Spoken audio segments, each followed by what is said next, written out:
Salam saudara-saudara, bagi yang belum kenal, saya Sam. Puji Tuhan. Kami baru 2 minggu yang lalu pulang dari Timor. Kami pergi melayani di sana karena di Timor ada gereja eklesia. Keluarga kami merintis dari 14 tahun yang lalu, sekarang sudah menjadi sebuah gereja yang sedang bertumbuh di kota Atambua di perbatasan dengan Timur. Jadi hanya berdekatan dengan East Timor itu ya.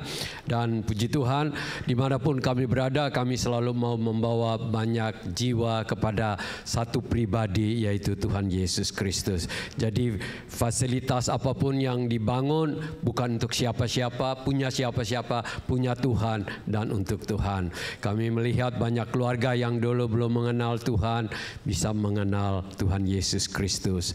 Puji syukur, hari ini saya rindu sekali membagikan firman Tuhan ya, dengan tema apa yang akan terjadi di hari-hari depan kita. Saat ini jikalau saudara mendengar ada peperangan yang tidak ada perdamaian, tidak ada gencatan senjata, saudara juga mendengar ada gempa bumi, saudara juga mendengar jikalau badai tofan sedang melanda banyak negara dan kelaparan terjadi di mana-mana. Saudara dengar ini juga bisa membuat kita gentar.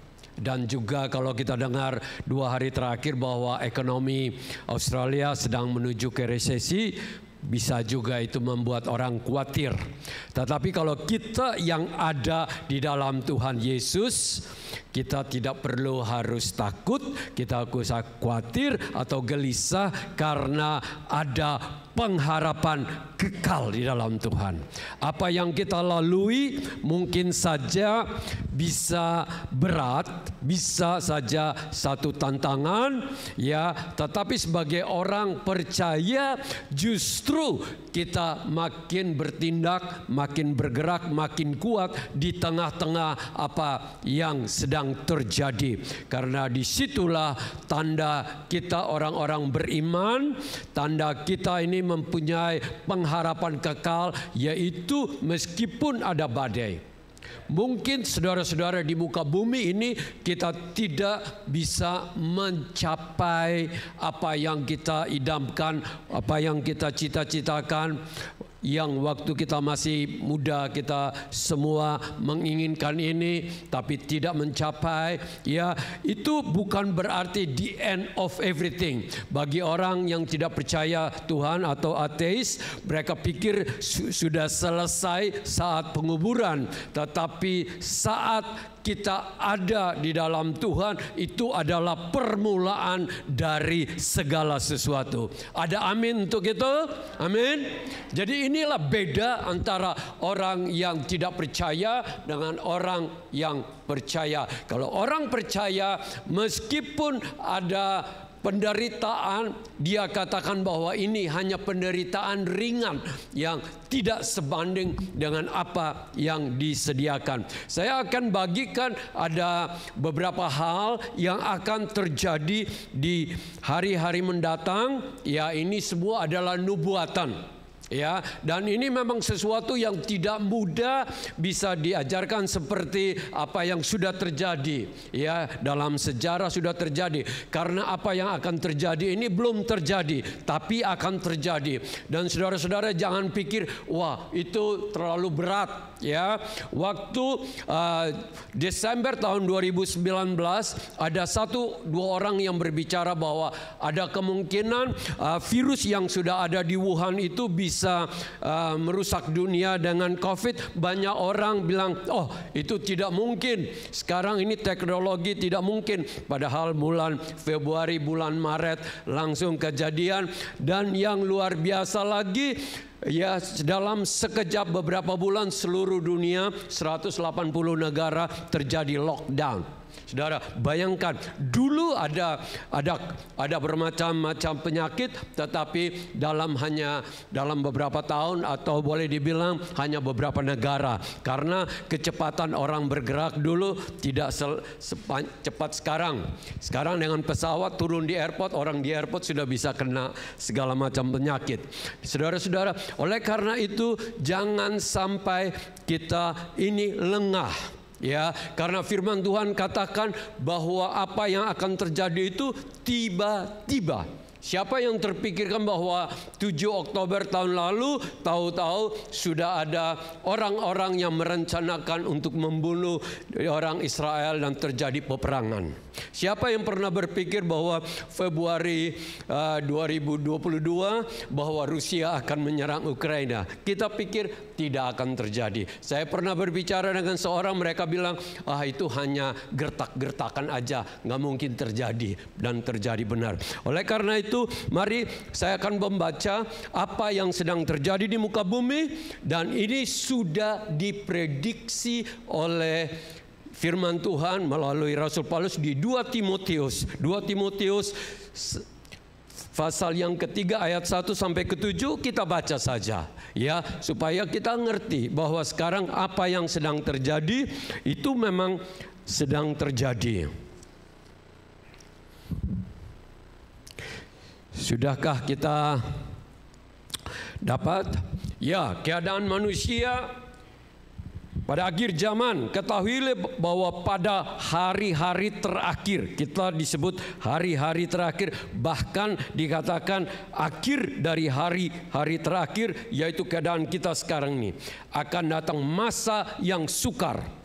Manusia akan mencintai dirinya sendiri dan menjadi hamba uang. Itu sudah lihat semua di mana-mana. Mereka akan membual dan menyombongkan diri. Mereka akan menjadi pemfitnah. Mereka akan memberontak terhadap orang tua dan tidak tahu berterima kasih, tidak memperdulikan agama, tidak tahu mengasihi, tidak mau berdamai, suka menjelekkan orang, tidak dapat mengekang diri, garang, tidak suka yang baik, suka mengkhianati, tidak berpikir panjang, berlagak tahu, lebih menuruti hawa nafsu daripada menuruti Allah.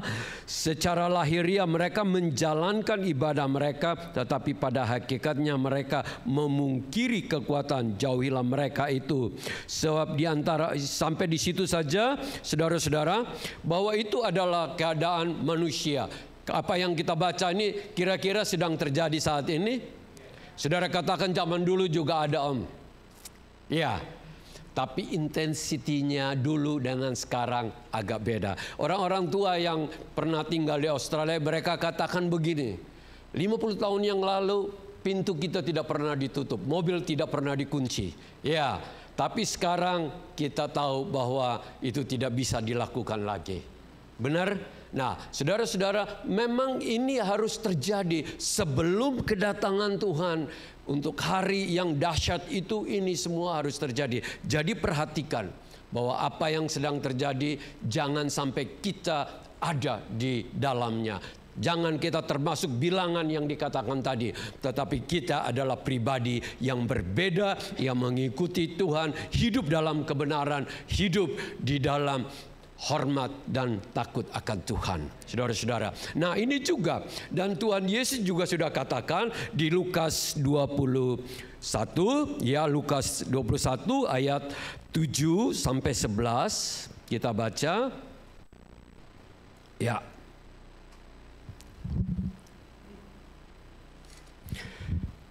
Dan murid-muridnya bertanya kepada Yesus, katanya, Guru, bila manakah itu akan terjadi dan apakah tanda-tandanya kalau itu akan terjadi? Jawabnya, waspadalah supaya kamu jangan disesatkan. Ingat, ini yang pertama. Jawab yang pertama berarti jawab yang paling penting. Tuhan Yesus ditanya, ya, kapan itu semua akan terjadi? Tuhan Yesus katakan, waspadalah supaya jangan kamu disesatkan. Saat ini, ya, deep fake AI itu akan membuat benar jadi salah, salah jadi benar. Ya, Dan disinilah kita lihat akan muncul segala macam kepalsuan. Bukan saja arloji yang palsu, tetapi kepalsuan di dalam teaching, di dalam apa saja, membuat orang-orang percaya yang tidak kokoh akan mudah dikalahkan atau jatuh. Oleh karena itu, kita harus pegang bahwa yang benar hanya satu, Tuhan dan firman-Nya. Yang lain semua kalau tidak sesuai dengan itu adalah kesesatan. Kita harus pegang itu. Kita di dalam hati harus tetap bisa tahu bahwa mana yang salah, mana yang keluar dari firman Tuhan, kita harus jaga. Oleh karena itu dikatakan, ya, sebab banyak orang akan datang dengan memakai namaku dan berkata, akulah dia, dan saatnya sudah dekat, janganlah kamu mengikuti mereka. Banyak orang akan menyatakan bahwa itulah akan terjadi. Dan apabila kamu mendengar tentang peperangan, kita sudah dengar, dan pemberontakan, janganlah kamu terkejut. Semuanya itu harus terjadi dahulu. Ingat bahwa ini semua sudah harus terjadi dahulu, tetapi itu tidak berarti kesudahannya akan datang segera. Saya hanya ingin tekankan, apa yang kita dengar bukan berarti bahwa semua yang akan dikatakan itu akan terjadi segera. Tapi Tuhan Yesus sudah ingatkan. Ya, kenapa saya berani bicara mengenai eskatologi, tentang apa yang akan terjadi, padahal sulit untuk kita bisa bicara dengan benar. Karena itu hal-hal prediksi. Ya, karena apa? Semua orang bisa prediksi, banyak orang prediksi 100-200 tahun yang lalu, 1000 tahun yang lalu, mereka sudah mati dan apa yang mereka prediksi tidak terjadi. Itu harus jelas bahwa apa yang dikatakan tidak ada satu orang pun yang tahu kapan tepatnya. Tetapi tanda-tanda orang percaya akan kita bisa lihat. Salah satu tanda utama bahwa itu semua harus terjadi, yaitu satu negara yang 2 kali dikeluarkan umatnya, rakyatnya dari kotanya dan negaranya dan kembali. Yang pertama, waktu orang Yehuda, Israel dikeluarkan dari tanah mereka, dibuang ke Assyria, ke Babylon, ke seluruh dunia. Dan pada itu zamannya 70 tahun kemudian mereka kembali mendirikan Yerusalem pada zamannya Ezra dan Nehemia. Itu kurang lebih 500 tahun yang sebelum Kristus. Pada tahun 70, 40 tahun, kurang lebih 40 tahun sesudah Tuhan Yesus mati dan bangkit, Tuhan Yesus prediksi, bernubuat bahwa ini yang akan terjadi untuk Yerusalem. Dan benar terjadi. Kerajaan Romawi di bawah Jenderal Titus, ya, menghancurkan Yerusalem, termasuk menghancurkan Bait Allah. Sampai sekarang, saudara-saudara, Bait Allah tidak ada, tidak bisa didirikan karena tempat yang sama sudah didirikan Al-Aqsa, masjid di sana. Ya, saudara-saudara, lihat bahwa apa yang diprediksikan itu terjadi tepat.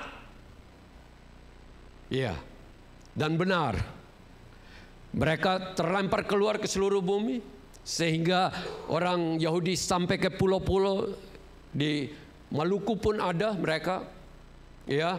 Dan tapi pada tahun 1948, jadi kurang lebih sekitar 1800 tahun lebih, bangsa yang sudah cerberai gitu, ya, kembali. Ada. Ini berbicara tahun 1948 bulan Mei. Jadi apa yang dikatakan oleh Nabi Yeremia, Yeheskiel, Yesaya, dan Tuhan Yesus katakan, Daniel katakan bahwa ini semua terjadi dan itu terjadi. Dan hanya ada dalam satu sejarah, satu bangsa yang terjadi. Kenapa? Tuhan yang mengadakan. Tuhan berjanji dan Dia setia dan Dia menghukum mereka, tetapi Dia juga mengasihi mereka dan membawa mereka kembali sampai saat ini.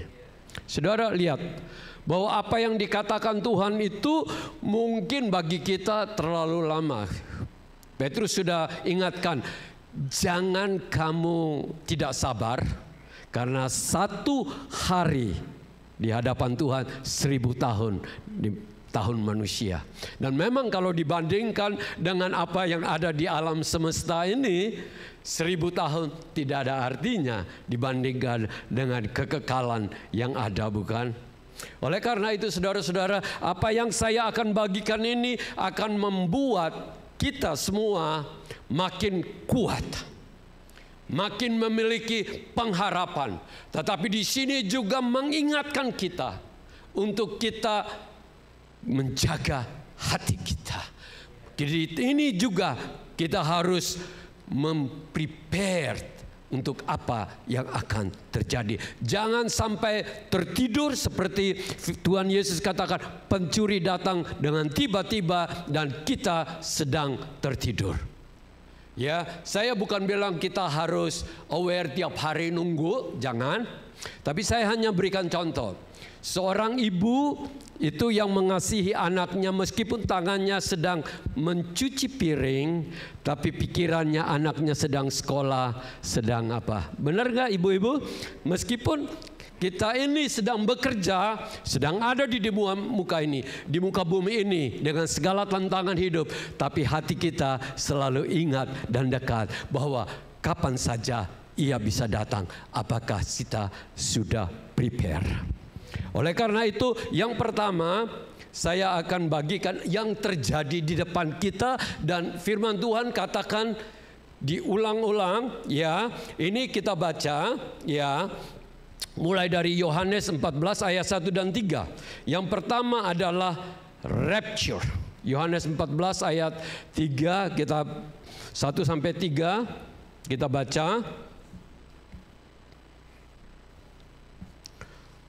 Janganlah gelisah hatimu, percayalah kepada Allah, percaya juga kepadaku. Ya, jangan gelisah, percaya kepada Allah dan percaya kepada Tuhan Yesus. Di rumah Bapakku banyak tempat tinggal. Jika tidak demikian tentu aku menyatakannya kepadamu. Sebab aku pergi ke situ untuk menyediakan tempat bagimu. Ayat yang ketiga, dan apabila aku telah pergi ke situ dan telah menyediakan tempat bagimu, aku akan datang kembali dan membawa kamu ke tempatku, supaya di tempat di mana aku berada, kamu berada. Jadi Tuhan Yesus katakan, jangan gelisah, bukan saja dia akan pergi, tetapi dia pergi untuk menyediakan tempat bagi kita. Mungkin saudara pikir itu 2000 tahun yang lalu hampir, benar nggak? Kok nggak balik-balik? Ya kan? Mungkin saudara pikir kok lama banget ya? Saya hanya tanya saja, kira-kira Tuhan Yesus datang 10 tahun yang lalu, apakah kita semua ada dalam Tuhan Yesus? Belum tentu kan? Oke, jadi memang Tuhan Yesus itu dia menyediakan tempat, dia menyerahkan keputusan itu kepada Bapa yang kapan saja menentukan. Dia menyuruh putranya untuk kembali kedua kali. Saudara tentu pernah mendengar kisah tentang bagaimana cara menikahnya orang Yahudi antara sang pemuda dan sang gadis. Saudara tahu bahwa saat mereka saling menyukai, apakah itu melalui pertemuan pribadi atau melalui orang tua yang memperkenalkan, mereka dari keluarga orang tua datang untuk menjadi apa orang bilang masuk minta, kalau orang timur bilang, ya, maukah dia gadis ini jadi istriku? Ya, kalau sudah demikian, sudah setuju, nanti sang putra akan datang untuk menjemput engkau. Tapi tidak pernah dikasih tahu tepatnya. Karena apa? Dia pulang, dia masih bikin rumah untuk kekasihnya ini. Dan rumahnya itu, kalau kita di sini kan beli rumah lain tempat, ya. Kalau mereka enggak, bangun tambah tinggi atau tambah kamar. Sehingga kalau saudara pergi Timur Tengah lihat rumah itu banyak kamar karena anak laki-laki menikah bawa istrinya pulang. Jadi dia pergi menyediakan tempat, apakah di belakang atau di samping atau di atas. Tepat pada waktunya dia datang untuk menjemput.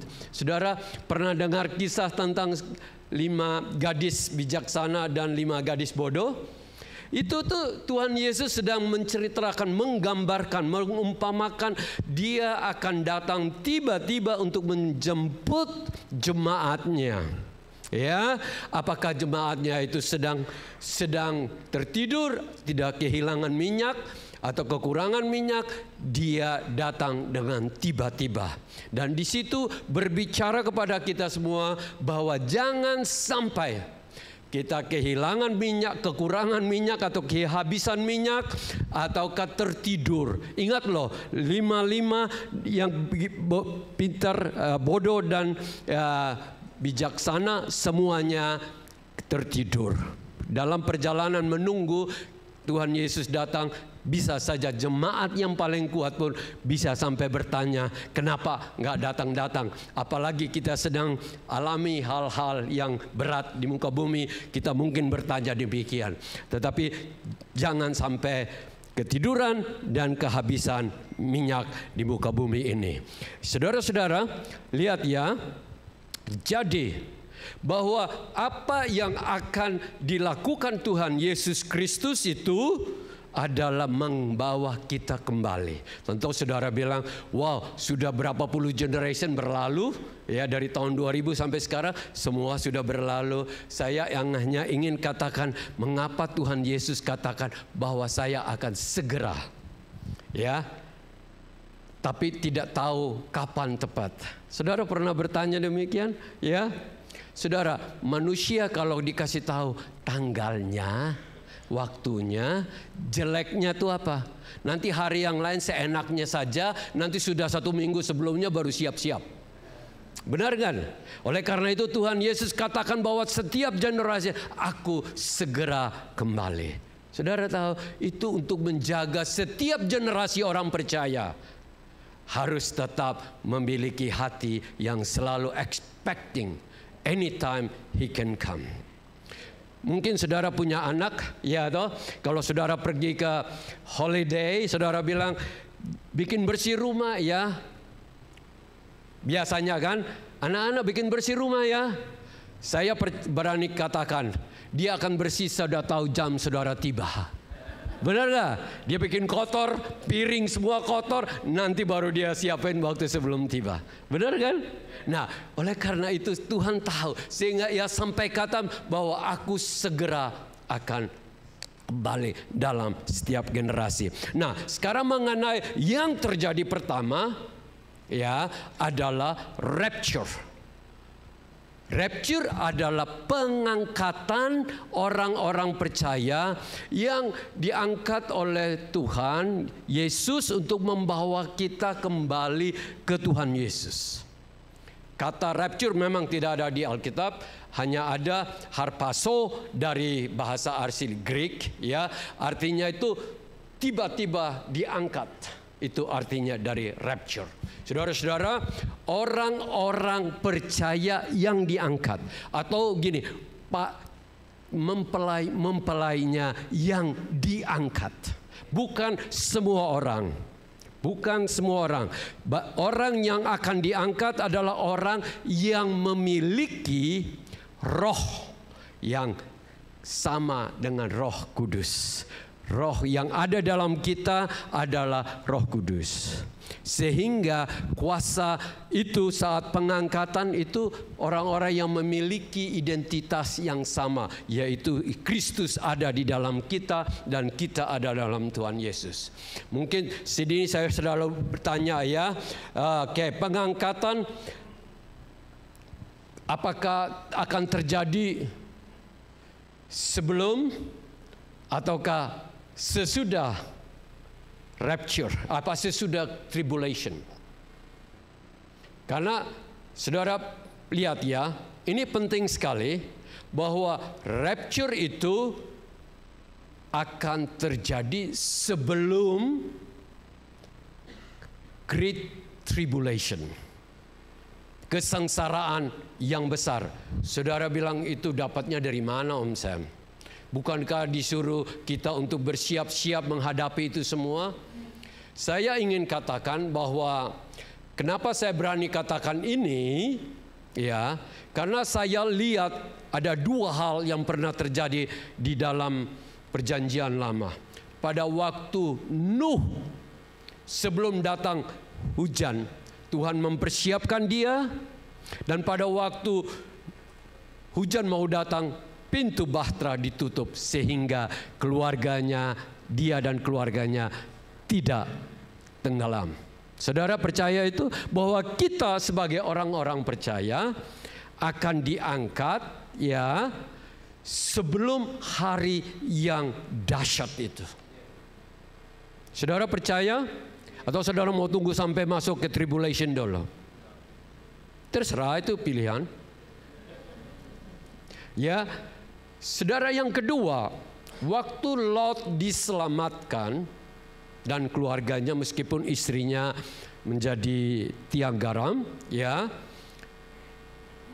Waktu sebelum belerang itu datang dari langit menghancurkan Sodom dan Gomora, keluarganya sudah diselamatkan karena firman Tuhan katakan dia orang benar.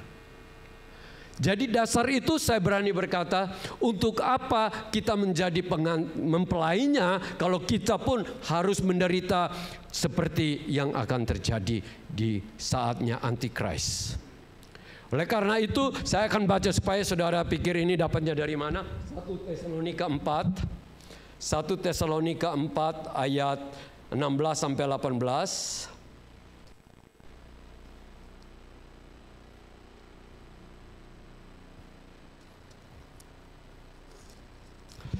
Ya, sebab pada waktu tanda diberi, yaitu pada waktu penghulu malaikat berseru dan sangkakala Allah berbunyi, maka Tuhan sendiri akan turun dari sorga. Tuhan di sini Tuhan Yesus, dan mereka yang mati dalam Kristus akan lebih dahulu bangkit. Sesudah itu kita yang hidup yang masih tinggal akan diangkat bersama-sama dengan mereka dalam awan menyongsong Tuhan di angkasa. Demikianlah kita akan selamanya bersama-sama dengan Tuhan. Karena itu hiburkanlah seorang akan yang lain dengan perkataan-perkataan ini. Saudara, pada waktu sangkakala berbunyi, kita akan diangkat. Cara diangkatnya bagaimana?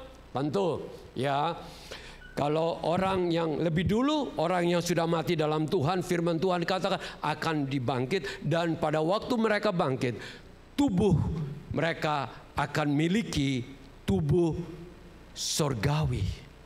Tuhan Yesus pada waktu naik ke sorga bukan tubuh jasmani yang pada waktu itu bersama-sama memancing ikan atau sedang disalib itu. Tetapi waktu kebangkitan Tuhan Yesus memiliki tubuh sorgawi sehingga tubuh itu dapat naik ke sorga. Ya, saudara-saudara, kita pun orang-orang percaya yang masih hidup pada hari di mana diangkat itu, kita akan diubahkan dalam sekejap mata. Ya, dalam bahasa ini twinkle of the eye. Tutup mata gini, tahu-tahu tubuh kita sudah berubah menjadi tubuh surgawi untuk naik bertemu dengan Tuhan Yesus di awan-awan. Lah, bisakah ini terjadi? Saudara tahu bahwa di dalam Tuhan itu tidak ada yang mustahil. Tubuh yang sekarang kita miliki ini emangnya ada yang desain? Tuhan yang ciptakan semua, bukan? Dari yang tidak ada menjadi ada. Kalau dia mau mengubahkan kita untuk menjadi tubuh surgawi, emangnya mau trouble apa sama Tuhan kamu? Mau lawan? Benar kan? Oleh karena itu saudara-saudara, saya hanya mau kasih tahu, saya suka ikut James Webb punya lihat planet, lihat luar angkasa, saudara. Saya suka ikut dia punya video, jadinya. makin dia pergi tambah jauh. Ini teleskop yang namanya Hubble sekarang sudah diganti dengan James Webb untuk dikirim sudah bermiliar kilometer untuk memfoto, kirim fotonya kembali ke dunia dengan begitu banyaknya galaksi. Galaksi kita yang ada kita lihat di sekitar ini namanya Milky Way aja sekitar ada 200 juta bintang. Matahari kita nih ada 200 juta. Dan di situ ada bermiliar-miliar galaksi, saudara bisa bayangkan. Dan kita pikir kita punya bumi ini udah besar. Karena masih banyak dari kita belum keliling kan. Itu aja saudara tahu. Kita punya tuh hanya kayak bola kecil gini. Kelereng kecil, kelereng biru kecil. Dibandingkan dengan matahari kita. Bisa 1 juta masuk di dalam matahari kita, bumi ini. Dan bumi kita ini masih, matahari kita tuh termasuk kecil dibandingkan dengan matahari yang bintang yang lain. Saudara bisa bayangkan betapa kecilnya kita. Tapi puji syukur firman Tuhan katakan Dia mengasihi kita. Amin.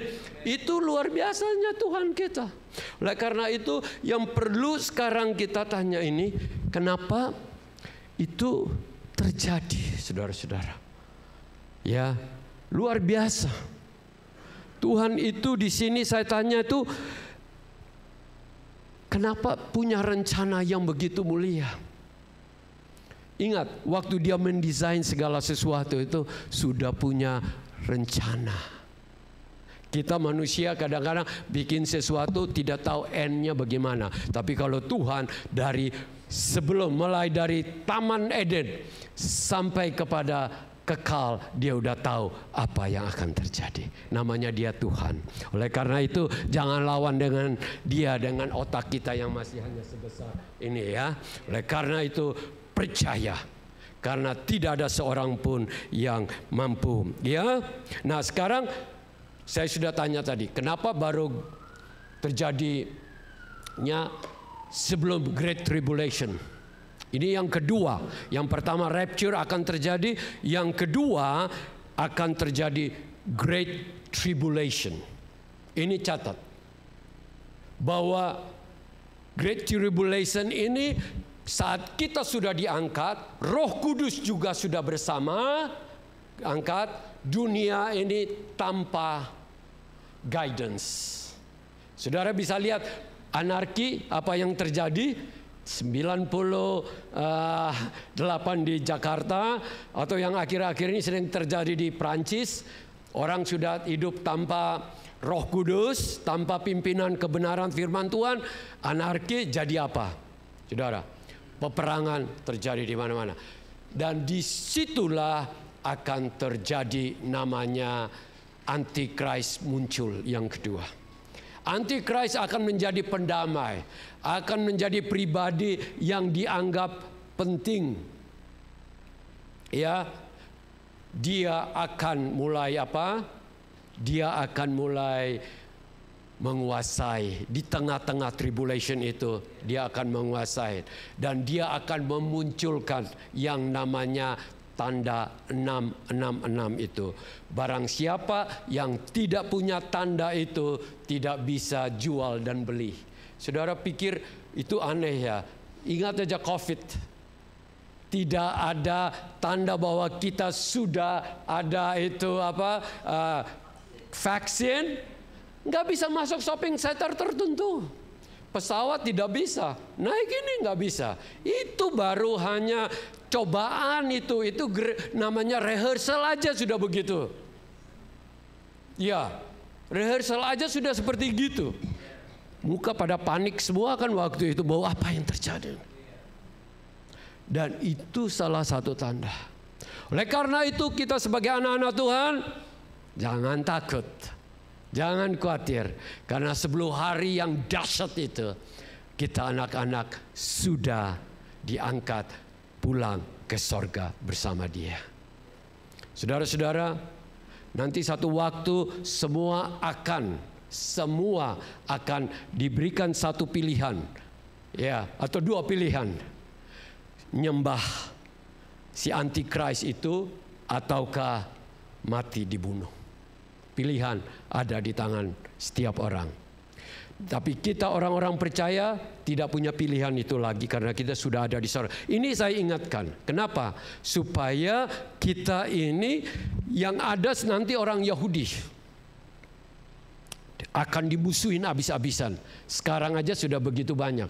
Tapi disitulah akan terjadi revival besar-besaran. Banyak orang Yahudi mengenal Tuhan Yesus. Yang dulu mereka anti, menolak dia, mereka akan terbuka. Dan saat ini mulai sedikit-sedikit terjadi. Meskipun masih kurang dari 1% orang Yahudi yang percaya Yesus adalah Tuhan, ya, tetapi satu waktu akan terjadi. Kalau di dalam Wahyu katakan bahwa 144 orang Yahudi, kalau saudara baca itu, mereka akan menerima dan percaya, dan mereka akan menjadi saksi Tuhan di mana-mana pada masa tribulation itu.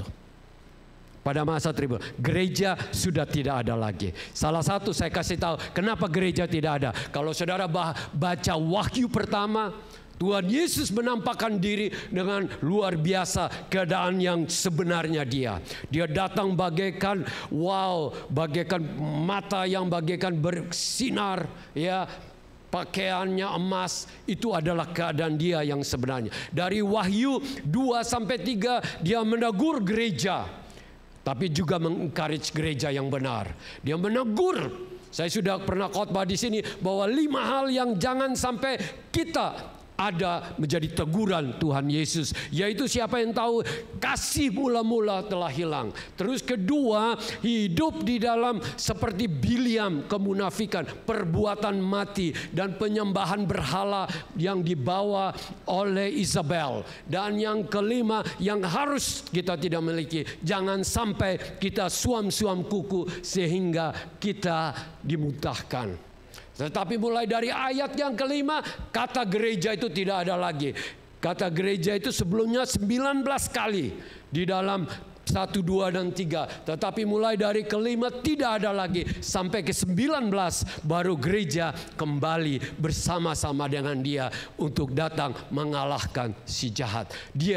Tuhan Yesus datang dengan pasukannya, dengan umatnya untuk menguasai dunia yang dikuasai oleh iblis itu selama 1000 tahun. Tuhan Yesus akan mengalahkan. Jadi dalam ini saya ingatkan, ulang lagi. Pertama, rapture. Yang kedua, tribulation. Antichrist akan muncul di situ dan akan mengalami ini. Yang ketiga, waktu dia menguasai, Tuhan Yesus akan datang bersama gerejanya kembali. Untuk apa? Untuk menguasai dunia, memerintah dunia selama 1000 tahun. Ini harus tahu nih. Jadi akan turun 1000 tahun menguasai bersama-sama orang kudusnya. Di Alkitab katakan dia akan memerintah dari Yerusalem dengan dunia yang sama ini. Bagaimana caranya Tuhan memperbaiki? Saya tidak tahu. Tapi kemungkinan besar sejak tribulasi itu banyak sekali kehancuran terjadi. Tapi pada waktu dia datang, dia masih memerintah selama 1000 tahun. Nah, pada ini yang keempat, ke 1000 tahun itu, firman Tuhan katakan iblis yang sudah diikat dan dilemparkan ke itu saya catat di situ untuk apa? Dilemparkan ke jurang maut ya, akan dilepaskan kembali. Wah, saya pikir kenapa Tuhan harus lepaskan lagi itu si jahat ya? 1000 tahun sudah damai. Kenapa bisa dilepaskan? Untuk mentes manusia untuk terakhir kali. Apakah manusia sudah benar-benar masih mengikuti Tuhan atau masih juga memilih yang jahat? Dan benar, waktu iblis itu keluar, dia masih bisa membohongi banyak bangsa untuk melawan Tuhan Yesus Kristus. Dan ayat yang keempat itu katakan bahwa ia akan datang dengan api dari sorga untuk mengalahkan iblis. Dan pada waktu itu iblis akan dilemparkan untuk terakhir kalinya di belerang lautan api dan belerang selamanya. Itu yang akan terjadi. Saudara, tapi yang ini semua nggak usah takut. Saudara tahu nggak? Karena itu urusannya Tuhan. Yang pasti urusan kita sekarang ini, apakah kita diangkat atau tidak. Karena di sini saya juga ingin katakan yang kelima, nanti sesudah iblis dikalahkan, saya tidak tahu bagaimana keadaan bumi planet bumi ini. Tetapi firman Tuhan katakan Tuhan akan ganti yang baru. Tuhan akan berikan langit yang baru, bumi yang baru, dan Yerusalem baru akan ada di tengah-tengah kita. Wah, bukankah itu janji yang mulia? Dia adalah Bapa kita. Bapa di dunia saja akan bangun rumah yang bagus, yang nyaman. Kalau dia punya uang, dia akan baik untuk menyediakan apa? Semua untuk keluarganya, bukan? Saudara tahu bahwa Bapa di sorga itu lebih daripada Bapa yang ada di muka bumi ini. Dia menyediakan semuanya supaya kita bisa bersama-sama dengan Dia kekal selamanya. Dia di tengah-tengah kita, kita di tengah-tengah. Tetapi ini yang perlu kita ingatkan. Kalau di dalam Wahyu 21 itu katakan apa? Bahwa yang saya baca ayat 8 ini. Wahyu 21 ayat 8. Supaya kita semua tahu bahwa kita jangan sampai menjadi pribadi yang yang termasuk di dalam ini, tetapi orang-orang penakut. Ini orang-orang penakut ini orang-orang yang tidak mau mengakui Yesus di depan orang lain, takut dimarahin. Orang-orang yang tidak percaya, orang-orang tidak percaya. Saudara baca, siapa di sini yang tidak percaya? Oh, saya sudah percaya. Ingat loh, percaya itu harus percaya standarnya Tuhan. Jangan percaya mulut kita aja. Saudara, banyak orang percaya tapi hanya sebatas perkataan. Orang-orang keji seperti siapa? Hitler. Siapa lagi? Ya. Orang-orang sundal. Itu artinya yang hidupnya moralnya tidak benar, tapi juga menyembah berhala, disebut orang-orang. Tukang-tukang sihir, penyembah berhala, dan semua pendusta. Ya, yang pendusta, mereka akan mendapat bagian di dalam lautan api yang menyala, lautan yang menyala-nyala oleh api dan belerang. Inilah kematian yang kedua, saudara-saudara. Orang-orang yang tipe begini tidak ada tempat untuk di sorga. Kenapa? Seumur hidup mereka memilih untuk mau the other side, not with Jesus. Banyak orang bilang, oh Tuhan tidak akan lemparkan kita ke neraka. Ya, memang benar, neraka itu ya belerang dan api tadi itu dibikin untuk iblis. Tetapi pilihan kita mau memilih bersama Tuhan atau itu menentukan akhir kita. Saya tentu tidak mau agar satu dari kita yang terlempar, karena Tuhan Yesus juga bolak-balik kata, aku datang untuk menyelamatkan banyak orang. Tetapi apa yang kita lihat saat ini sedang ada di dunia, kita tahu khususnya Eropa, Australia, Amerika, banyak orang yang dengan terang-terangan katakan bahwa mereka menolak Tuhan Yesus, mereka menolak firman Tuhan, mereka menolak gerejanya. Ya, saya harus akuin karena kesalahan juga para pendeta atau pastor yang memalukan. Kita harus akuin. Tetapi manusia siapapun tidak bisa menggaranti keselamatan kita. Hanya Tuhan Yesus yang bisa menyelamatkan kita. Saudara-saudara yang dikasihi, mungkin saat ini kita sedang melalui banyak hal. Tapi firman Tuhan di 1 Tesalonika tadi katakan, kuatkan satu yang lain. Jadi itu tugas untuk kita sebagai jemaat Tuhan untuk saling menguatkan. Meskipun ada di dalam penderitaan. Yang berikutnya lagi, bagi barang siapa yang belum ada dalam Tuhan Yesus. Oh, saudara bilang saya sudah datang ke gereja. Itu hal yang baik, tetapi itu bukan mutlak. Kita harus memiliki keputusan, pengakuan kehidupan beriman bahwa Yesus adalah Tuhan kita, baru bisa diangkat. Saudara jangan pikir, oh saya sudah melayani. Saudara tahu nggak, banyak orang melayani Tuhan zaman sekarang, kita tidak tahu apa yang di balik belakang itu semua. Benar tidak? Kita sudah dengar kan, ada orang hanya untuk mau buka bisnis tapi tidak berhasil dia buka gereja. Ya, namanya Cu Yesu. Artinya dagang Yesus. Ya. Bahasa orang kayak beda ya. Co Yesus. Oleh karena itu saudara-saudara, kita harus berdiri saat ini. Untuk siapa kita ada? Untuk apa kita ada? Hari ini keputusan ada di tangan kita. Tentu bagi saudara yang belum, tidak ada kata yang ada dalam hati kami, yaitu terimalah dia. Kalau saudara belum menerima dia, saudara bilang, Om Sam, saya sudah bilang berapa kali dari mulut saya. Ya, itu bagus. Harus ada buktinya. Kalau Yapi bilang, Fefe aku mengasihi engkau, tetapi dia tinggal di tempat yang lain, Fefe di lain, kira-kira itu bagaimana? Itu omong kosong, bahasa Indo Timornya gitu, omong kosong.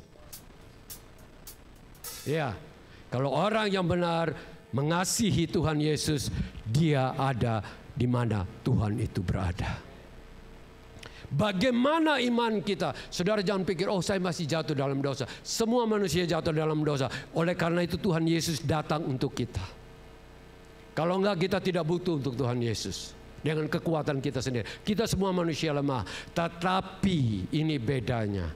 Orang yang ada dalam Tuhan Yesus itu tidak tinggal di dalam dosa itu, dia akan keluar. Seperti seekor babi, kalau lihat lumpur, dia senang banget tinggal di lumpur kolam yang kotor itu.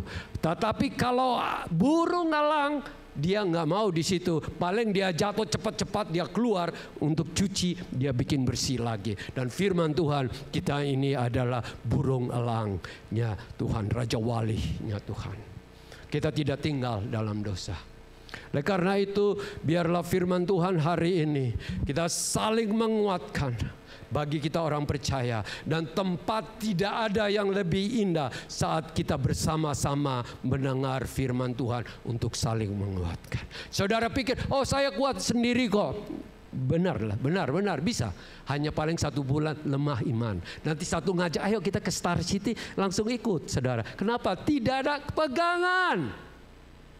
Iman kita itu terus harus di-refresh, dikuatkan, baru kita bisa kuat. Saya kuat selama ini karena kita ada dalam gereja Tuhan di mana kita saling menguatkan. Saya sama Pak Gideon dengan dari mula-mula, satu salah cepat satu menguatkan satu sama yang lain, pasti akan kuat lagi. Saudara, ada nggak teman yang bisa membuat kita grow bersama? Oleh karena itu, life group itu, tempat komunitas itu untuk kita bisa grow bersama-sama. Gereja Tuhan ini tempat kita bisa grow bersama-sama. Tentu saudara katakan, saya mau hari ini untuk menjadi pribadi yang diangkat. Sebelum hari yang ganas, hari yang jahat, tribulation itu. Hari di mana tidak ada lagi orang benar di muka bumi ini, yang ada adalah anarki, bunuh-bunuhan di muka bumi. Kalau saudara ingin, saudara boleh katakan kepada Tuhan bahwa Tuhan Yesus, ampuni saya. Ingat loh, jangan datang bilang, wih saya sudah berbuat ini loh Om Sam. Tuhan Yesus, saya sudah berbuat ini. Nggak diterima. Semua perbuatan baik kita itu tidak ada satupun. Nanti baru dia urusan. Yang dia hati adalah rendah hati. Bahwa Tuhan, saya ini makhluk yang sudah berdosa. Saya butuh Engkau, saya butuh keselamatan, saya butuh pengampunan dosa, saya butuh penerimaan-Mu. Ingat loh, Tuhan Yesus saat kita lakukan sungguh-sungguh, firman Tuhan katakan Dia akan menerima kita. Kalau Dia sudah menerima kita, Dia akan memelihara kita, menjaga kita sampai selama-lamanya. Karena Dia rindu kita mulai dengan baik, kita akhir dengan baik, kekal selama-lamanya. Saudara-saudara yang dikasihi, apa yang sedang kita cari di muka bumi ini. Mungkin saudara mencari kekayaan. Saya hanya katakan tidak salah kita punya kekayaan, tapi jangan menjadi tujuan hidup kita semata-mata. Tapi tujuan hidup kita adalah Tuhan. Karena saya baru berapa hari yang lalu urusan dengan banyak orang yang dekat dengan kita meninggal. Dan semua rata-rata punya harta. Tapi saya lihat tidak ada harta yang dibawa. Ada satu nenek yang ingin taruh tasnya di peti aja juga pendetanya angkat keluar jadi bermasalah. Saudara baca itu? Ya. Nah, saya ingin katakan tidak ada. Semua kita hanya ada 1x2 real estate kita. Itu aja. Ya. Oleh karena itu saya bukan menakut-nakut, tapi saya mengencourage. Saya untuk mengingatkan supaya kita pegang sampai akhir. Kita makin kuat. Bahkan berbuah. Berbuahkah kita hari ini? Berbuah kebaikan, berbuah kasih, berbuah membawa jiwa-jiwa ke Tuhan Yesus. Berbuah di dalam pelayanan. Itu semua Tuhan ingin berbuah di dalam karakter kita. Saya tiap hari Tuhan, aduh saya masih kurang Tuhan, malu saya mau berubah, saya mau berubah. Tiap kali saya katakan gitu. Kalau saya kurang mengasihi orang atau gampang marah, Ibu Ruth tahu saya juga bisa marah. Jangan pikir pendeta sudah berdiri di sini nggak marah, marah semua kita. Apalagi disentuh tersinggung dikit. Benar nggak? Oleh karena itu hanya Tuhan yang dapat mengubah kita. Ya, mari berdoa. Maukah kita sama-sama bersama semua ke sorga bersama Tuhan Yesus? Ingatlah, rumah abadi kita tuh bukan di sini. Ini hanya sementara. Rumah abadi kita kekal. Paling kita hebat, kita ada di sini hanya 70, 80 tahun, 90 tahun. Itu aja sudah cukup. Dan apalagi yang sudah umur 80-an, satu ibu di sini kan gak lama lagi. Masih 20 tahun loh. Tapi kita tidak tahu kapan kita dipanggil Tuhan. Atau Tuhan Yesus datang, tidak tahu. Tapi apakah kita siap untuk itu semua? Amin. Siapa di sini yang bilang saya tidak mau ikut Tuhan Yesus? Tolong angkat tangan dulu. Wah. Atau memang lagi gak mau pusing aja? Ya, saya hanya bilang ikut Tuhan Yesus itu adalah yang terindah. Karena dari situlah kita datang, dari situlah kita hidup, dari situlah kita kekal selama-lamanya. Amin. Jadi jangan kita tempatkan hal yang tidak utama menjadi hal yang utama. Yang paling utama adalah hidup bersama Dia. Jangan sampai kita seperti satu kesaksian terakhir. Pada tahun 2020 waktu COVID, ibu anggota gereja kita di Chatswood. Ingat di Chatswood banyak yang sudah lansia. Oh enggak, usia indah, enggak boleh lansia. Saya enggak boleh bilang lansia, mereka marah. Kita belum lanjut usia, kita usia indah Om Sam. Oke. Dia waktu di Jakarta keluar itu bilang jangan kemana-mana. Dia di rumah saja tiap hari, tidak keluar. Tapi pada waktu Desember, aduh bosan ini. Anak-anak bilang, ayo mari kita, mama sama papa kita pergi ke Bali. Ke Bali naik pesawat. Kurang lebih sekitar 10 hari di Bali. Pulang nelpon kita. Pasem kita batuk-batuk, tolong doakan. Kita berdoa, cepat bawa ke rumah sakit. 12 hari kemudian suami istri meninggal kena COVID, saudara. Padahal sudah jaga. Jadi oleh karena itu, kita yang sudah jaga sampai hari ini, jangan sampai kita lengah di menit-menit terakhir, hari-hari terakhir, bukan? Ayo sama-sama kuat. Gereja ini harus makin banyak orang yang apa? Diselamatkan. Kita ada, mari kita berdoa. Bapa Surgawi, kami mengucap syukur untuk hari ini.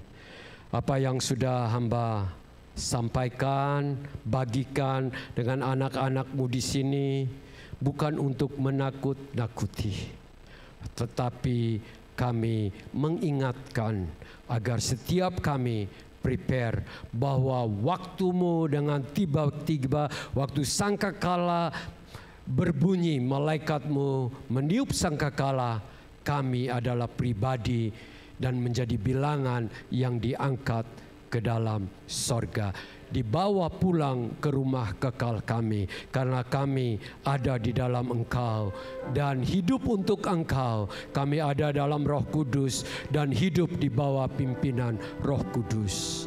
Mari Tuhan, hamba-Mu akan berhenti berbicara, tapi Engkau selalu mengingatkan kami bahwa hal-hal yang akan terjadi di depan ini, yang penting kami menjaga iman kami sampai garis akhir.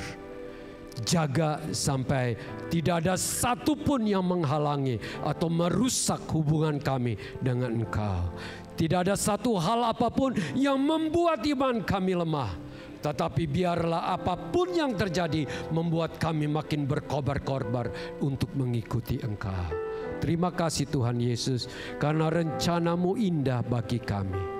Sebelum dunia dijadikan, Engkau sudah memiliki rencana agar kami ada di dalam Engkau dan hidup bersama dengan Engkau. Dan Engkau sudah menyiapkan segala sesuatu, termasuk langit yang baru, bumi yang baru, dan Yerusalem yang baru. Biarlah kami menjadi pribadi, bukan menjadi orang penakut yang tidak mengakui siapakah Yesus dalam hidup kami. Kami bukan penyembah berhala, kami bukan penyihir, kami bukan orang-orang yang bermain-main dengan kegelapan, tapi kami menjaga garis akhir kami. Hamba-Mu akan berhenti berbicara, tetapi Roh-Mu yang kudus Tuhan mengingatkan kami selalu, menjaga kami dan memelihara kami. Itulah doa dan permohonan kami. Dan bagi barang siapa yang hari ini katakan, Tuhan, saya tidak mau ketinggalan, saya mau bersama-sama dengan-Mu, dan saya mau hidup untuk-Mu dan hidup dalam jalan-Mu. Mari kami sama-sama menaruh tangan di dada sebagai tanda bahwa kami beriman. Tuhan, Engkau lihat apa yang ada di dalam hati kami. Kami tidak penuh dengan kebenaran, tapi karena Engkau yang membenarkan kami. Kami tidak penuh dengan, kami tidak hidup, tidak berbuat dosa. Kami bisa berbuat kesalahan, tapi itu bukan satu alasan. Tetapi biarlah Engkau menguduskan kami. Terimalah kami. Kami mau hidup di dalam jalan-Mu.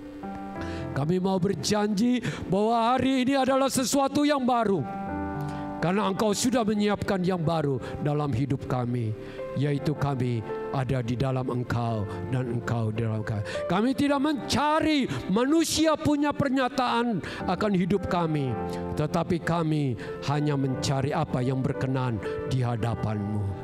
Mari Tuhan, Engkau lihat setiap tangan yang telah menaruh hati sebagai satu tanda bahwa kami rindu bersama dengan-Mu sampai selama-lamanya. Dalam nama Tuhan Yesus, Engkau teguhkan dalam hati kami. Semua yang percaya sama-sama katakan amin.